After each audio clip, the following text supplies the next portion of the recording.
Dahil lagpasa sa deadline, hindi na tinanggap ng LTFRB ang aplikasyon para sa consolidation ng isang jeepney operator. Ang iba naman jeepney driver, problema ang pambayad sa modernong unit. Saksi, si Ian Cruz. Marami pa ring traditional jeepney ang bumibiyahe sa elliptical road sa Quezon City. Marami raw kasing umabot sa consolidation para sa PUV modernization program.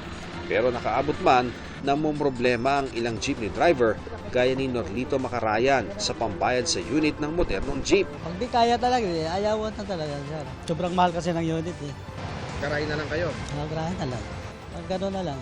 Pero kung kaya naman, ay papayag din naman kami. Pag gano'n. Hiling niya, matulungan sana sila ng kooperatiba at gobyerno.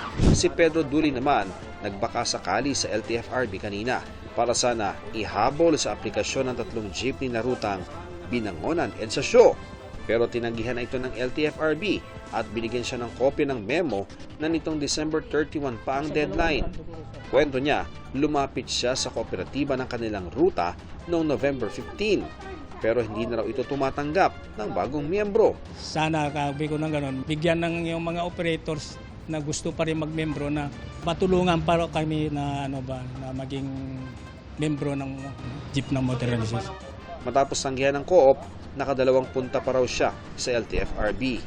Kanina, pinayuhan siya ng taga-LTFRB na magtungo sa Office of Transportation Cooperatives ng DOTR. Ang kaya ko magawa as OTC po, kaya kong kausapin yung kooperatiba doon sa inyo, titignan ko po kung ano pa yung mga pwede.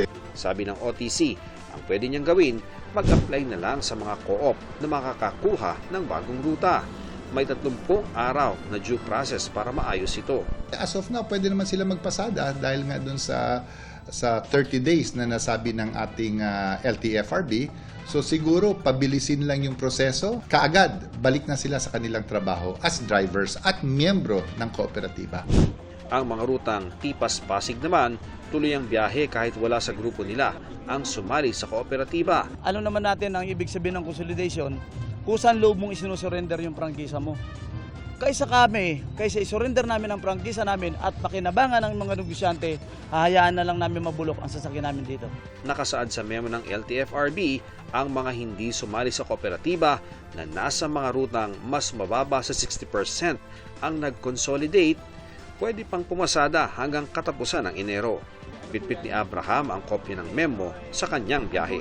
Ito yung para na kung sitahin kami, pinakikita bigay may isang buwan pa kami. Para sa GMA Integrated News, ako si Ian Cruz, ang inyong saksi.